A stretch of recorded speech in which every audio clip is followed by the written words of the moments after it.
Woman, get in the car. I'm trying to shoot a video here. Gee.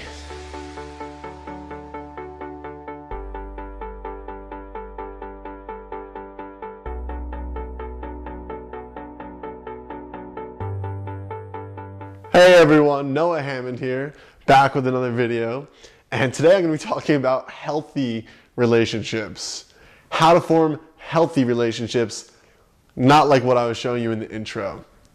So this comes in response to a reader's question who was asking me, what should really be the motivation when forming a relationship? How do you make it healthy? How do you make it good and prosperous? So this is a question that I've had to learn the hard way. I've had to have a lot of unhealthy relationships in order to discover piece by piece what it meant to be in a healthy relationship, what it looks like and what it doesn't look like. So in any relationship, there is 3 primary motivations that are the foundation of that relationship. And if you have them in the right order, your relationship will thrive in the long term. It'll thrive for as long as it's supposed to. And at the end of the relationship, if there is an end, it'll happen harmoniously, without anger, without jealousy, without hatred. It'll just be the perfect thing for that relationship to do. And if you get these motivations mixed up, you'll have a not so healthy relationship that most likely will end in anger, or fear, and jealousy, and hatred, and resentments, etc. So the only way that I've able to recognize this is that in my current relationship, I formed it in this order, and it showed me that in all my other relationships, I formed it in a different order, and it did not serve me. I'll explain more about that in a second. So what are the 3 motivations? First is God, Spirit, your highest calling in life, whatever that may be, your purest potential.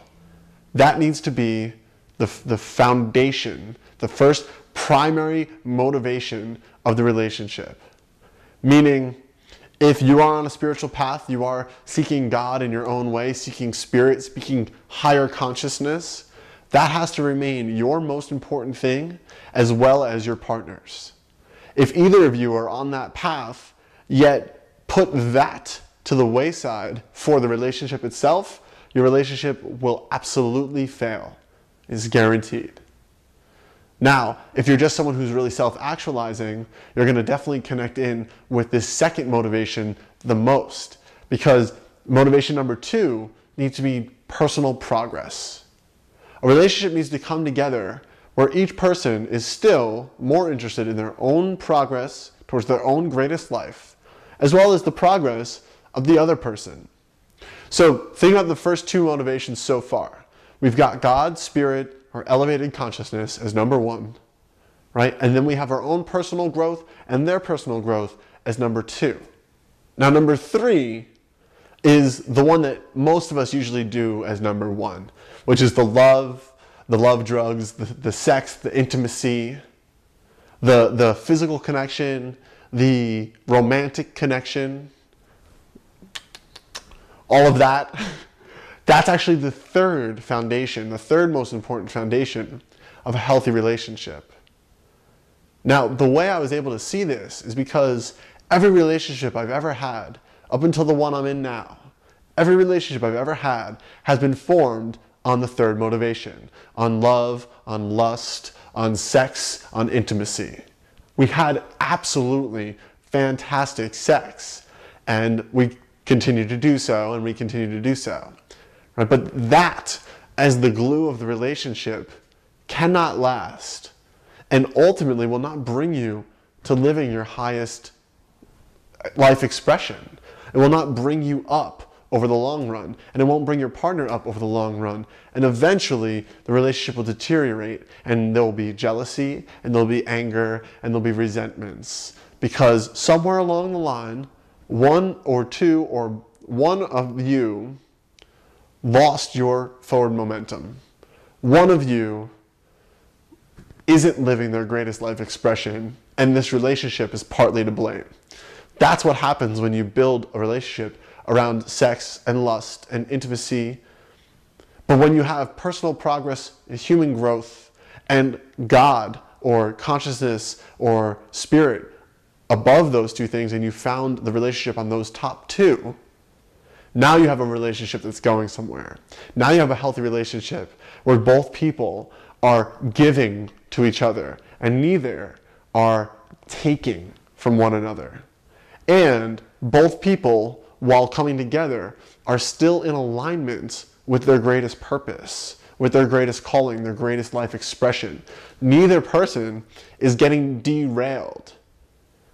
Ultimately, it's very easy to get derailed by sex and lust and the romantic connection and all of the literal love drugs that we experience in that stage. We put the blinders on. We don't see anybody's faults. We don't see the way they're holding us back. We don't see the way that they're not contributing to us fully. All because we are on some very real physical drugs that affect our psychological assessment of the situation, right? And that all comes from the physical intimacy. And so if we're being derailed, or if we're not loving God or spirit as much as we would like to, we're not meditating as much as we'd like to, or we're not progressing in our life purpose as much as we'd like to, we kind of don't see it for a little while because of the love drugs, right? But once those love drugs wear off, which they always eventually do, then the relationship starts breaking down. Can you see what I'm saying? So, the foundations, the motivations for a healthy relationship are the elevation of your own personal consciousness and their elevation as well. Both of you must stay grounded in that as the most important thing. Then, second most important thing, the elevation of your personal expression in this life, your greatest calling in life.